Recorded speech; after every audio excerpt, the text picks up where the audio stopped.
These extraordinary stones come to us from a remote ancient time.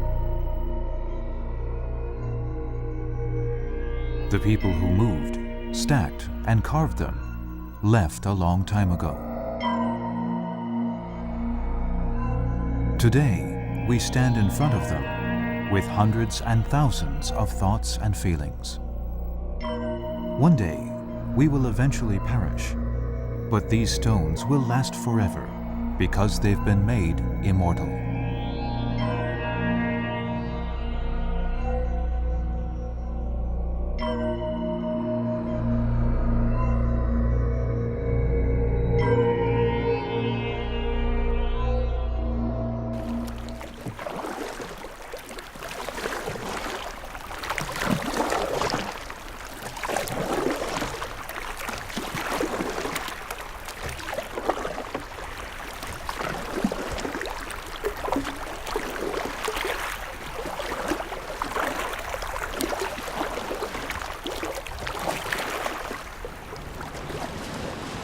One day, 700 years ago, during the Yuan dynasty, the people of Angkor met some envoys from China at Tonle Sap Lake.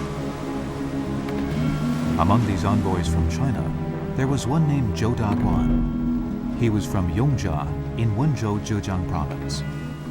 On the 24th of March, 1295, Zhou Daguan, an attaché of a Chinese diplomatic delegation, started the journey from Wenzhou, Zhejiang, riding the trade winds to the estuary of the Mekong River.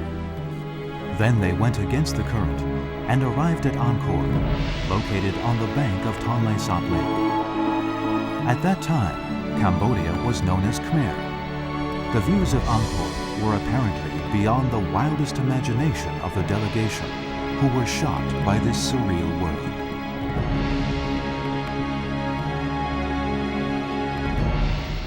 Zhou Daguan and the delegation stayed in Angkor, the capital city of Khmer, for a year.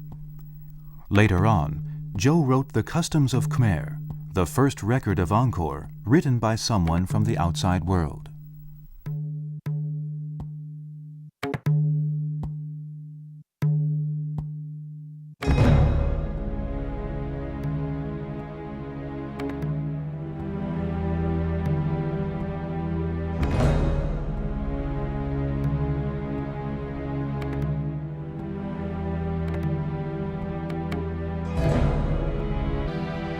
People consider the four miracles of ancient Eastern civilization to be the Pyramids of Egypt, Borobudur in Indonesia, Angkor in Cambodia, and the Great Wall of China.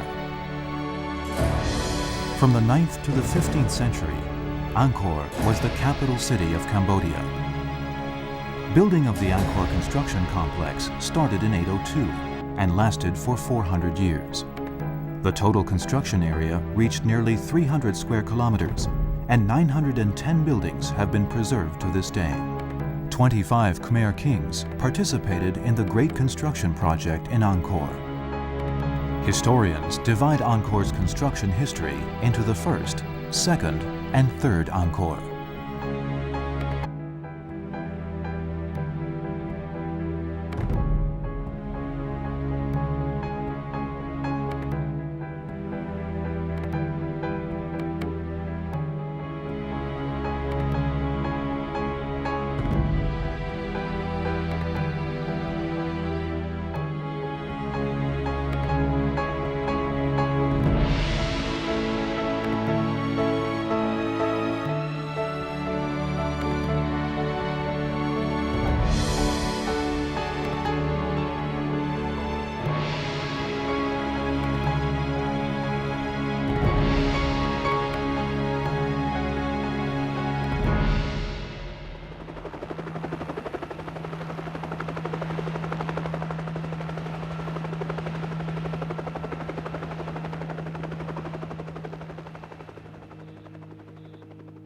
The Lansang-Mekong River flows more than 4,000 kilometers southward from the Qinghai Tibet Plateau. It then slows down gradually in the middle of Cambodia, leaving sediment that has become the area's best soil and creating what has been Asia's most prosperous farmland for the last 1,000 years. Ancient Eastern civilization started from here, and Angkor Wat is not the only temple in this place. In the vast area from the source of the river to the sea, there are temples and altars almost everywhere. It's a place where human beings coexist in harmony with gods and goddesses.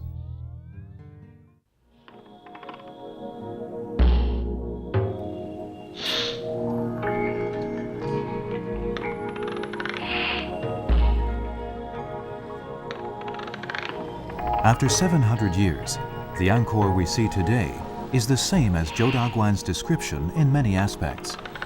In the city wall, which extends about 10 kilometers around the city, there are 5 entrances.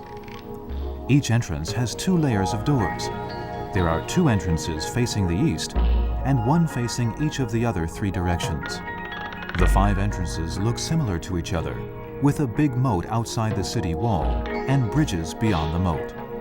There are 54 stone gods on both sides of the bridge. The railings of the bridge are made of stone and carved in the shape of a snake. All the stone gods pull the snake with their hands.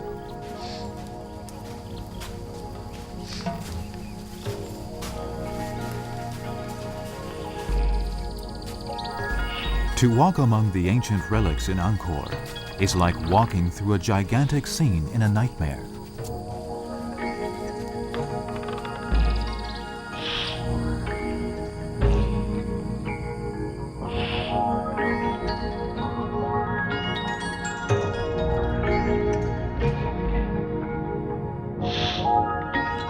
The historic relics in Angkor show a surreal imagination, including extraordinary, exquisite craftwork. The mixture of geometric structures is carefully designed with glory and fantasy, exaggeration and detail. Here, romanticism integrates perfectly with ordinary life.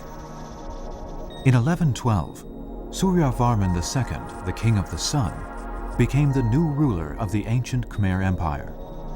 According to legend, he had the same character as the sun.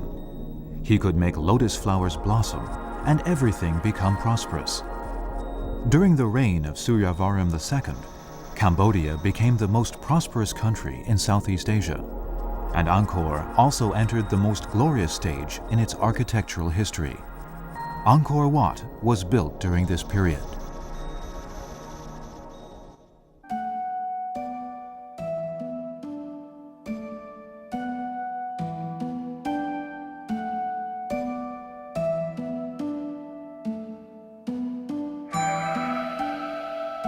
Of all the buildings in this city, Angkor Wat is the most famous. It was constructed during the second Angkor period. Angkor Wat is a temple dedicated to Vishnu. Since Suryavarman II believed in Vishnu, the guardian god of Hinduism, he ordered the construction of Angkor Wat for Vishnu. Vishnu is the leading god controlling the order of the universe in Hinduism. According to legend, Vishnu falls into a sleep while lying on Ananta the big snake and floats in the sea of the universe. This one sleep equals one cycle of the universe, or 4.3 billion human years. After Vishnu wakes up, a lotus flower will grow from his navel. Then Brahma, who is born from the flower, will start to create the world. At the end of the cycle, Shiva, the god of destruction and reproduction, will destroy the world. Vishnu will alternately sleep and wake, and the universe will be created and destroyed on a continuous basis.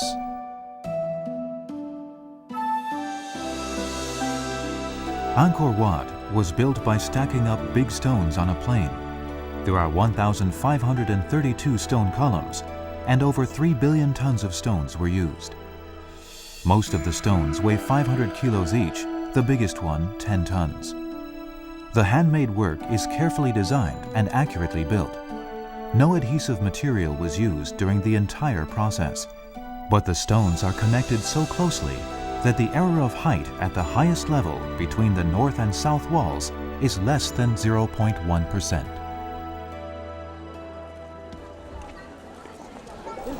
All people coming here want to climb to the top of Angkor Wat, but this is extremely difficult. 이렇게 올라가려면 이렇게 대각선으로.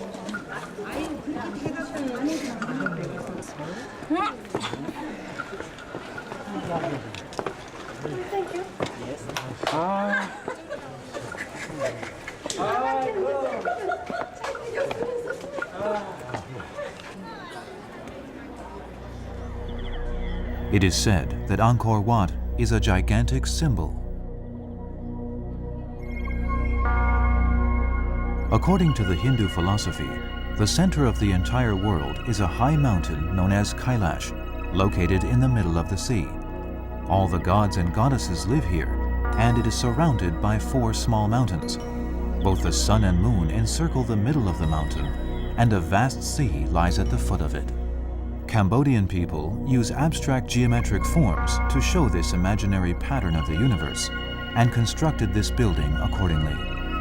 Angkor Wat, the largest religious building in the world, took 89 years to complete. A total of 150 million people participated in the project. When it was finally constructed, Great Suryavaram II had long passed away. The entire building of Angkor Wat can be divided into 3 levels, representing the underworld, the human world, and heaven. The first level is a winding corridor with exquisite basso-relievo. It surrounds sacrificial altars in the middle of the building. The height difference between these altars is 10 meters, and the highest altar is 65 meters from the ground. This is the top of the altar. There are 5 stone pagodas here, with the middle one standing the highest. This is the center of heaven.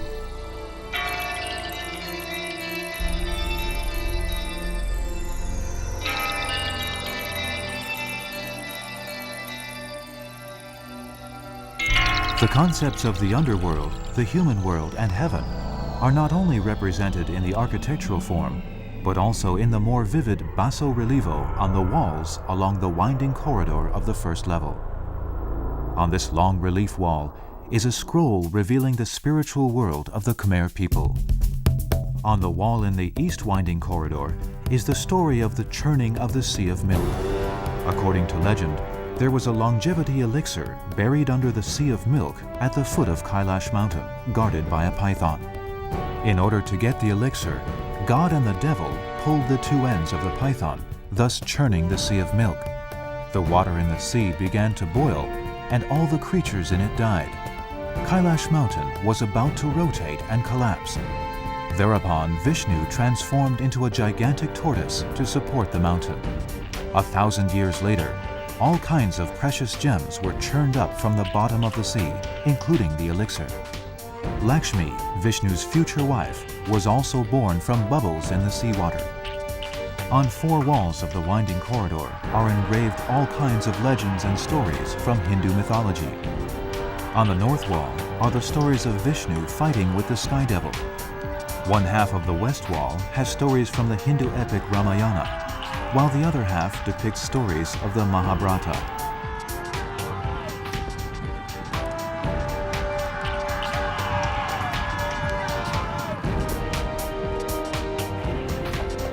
On the south wall are scenes of the ancient Khmer fighting with invaders. The Mekong River Delta area has always been a place envied by all. Since the land is prosperous and enjoys convenient transportation via its dense water network, the one who controls it will surely possess wealth and power. He was mounted on an elephant back and he holds a bow and arrow. He is going to fight enemy. They parade the soldier under the forest. Walking along the stone wall, one can see that the engraving techniques of the Khmer constantly matured and improved. Each wall is 778.28 meters long, and it takes 2 to 3 hours to see them all by walking. These stones in Angkor want to tell us of a brilliant and splendid civilization. All the storylines become eternal here, continuing on forever.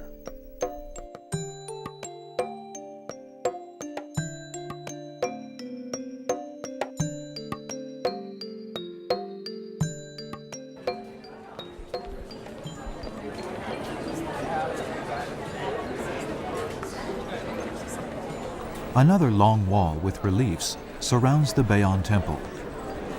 The themes of these reliefs mainly center on ancient life in Cambodia. People go to market, do business, hunt, and cook the animals they catch. They treat diseases, give birth, entertain and play music. They wrestle, dance, play, fight, and build houses. There are about 11,000 people on the wall.